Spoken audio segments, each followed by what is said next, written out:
Boom. Alright, what is up? Welcome back. Not worrying about that right now. Instead, we're going to focus on something that I promised to talk about a while ago.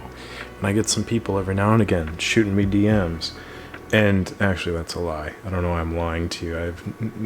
I don't know what I'm trying to protect here. Nobody cares. But I'm going to talk about it anyway because I was looking at it the other day and I almost took it out to take some pictures. But I decided instead to use my Pentax ME Super because I've not shot with that in a while. But this camera still deserves some acclaim, some credit, some props, some shine, if you will. So here we go. We're going to talk about it. Minolta SRT 202. This camera saved my vacation. Not really. It wasn't like a situation where I'm hanging off the edge of a cliff and the camera strap saved me from falling to my death. I don't think this could support my weight, but this did make sure that I, was able to take pictures for a week. And if anyone watching this knows me personally, they would know that that is virtually a death sentence.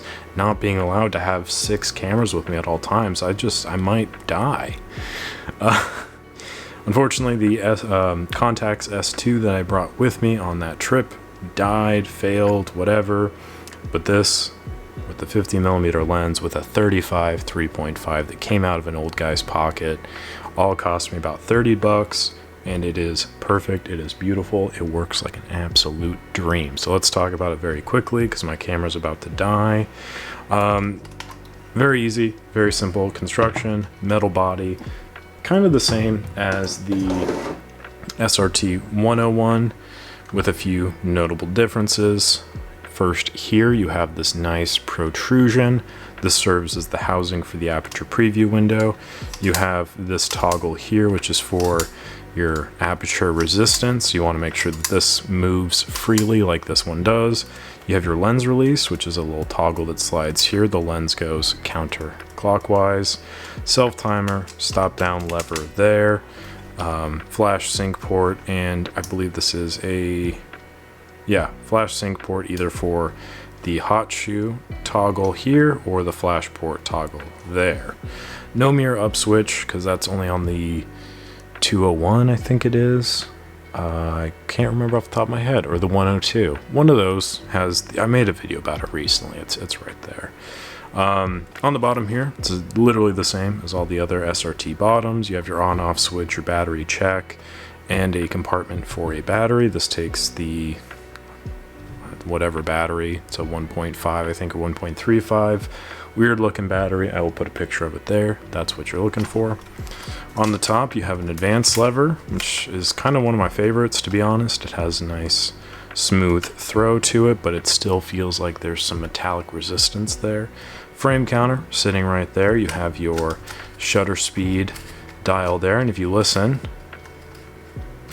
you can hear the speed escapement gears. If memory serves, the slower speeds on this one don't work, which is pretty common. I'll make a video about the repair process of that shortly. But all the other ones do work. If you want to change your ISO, just lift up and toggle around like so. Shutter button is in the middle of the advance lever, which is one of my favorite features on this camera. Also here you have the film loading, whatever, indication window. So if you do have film in here, this little bar will show that, and I really like that feature as somebody who leaves film in cameras for months on end. And then over here you have your rewind lever as well as your back door open. When you're done shooting the film, you just press down on this button here, rewind it, and then pop it open here. And film compartment, shutter, curtain thing, film take-up spool over there. Close the back, and then you have this fun little calculation. If you're shooting DIN, what it means, what the corresponding ASA is. DIN, I believe, was the German, European light sensitivity levels. So that's kind of helpful if you have DIN film. What is it going to be in ASA? And then you can set the ASA right there in a little memo slot for the film that you're shooting. Very simple, very standard basic camera, very wonderful though, and has a great series of affordable glass that you can get. As I said, this is a 51.4. That would be a lot of money if it was a Canon FD, But because it's a Minolta lens, it's a Rocar X, basically got it with the camera for 30 bucks. So definitely recommend these if you can find them. They do have the best sounding shutter ever, really, in terms of film camera SLRs. So I recommend that quite a bit. Great camera, can't wait to shoot with it again. Hope you enjoyed the video, hope you learned something. Like the video if you did, subscribe to my channel, all that good stuff. Appreciate it as always, and I'll catch you on the next one.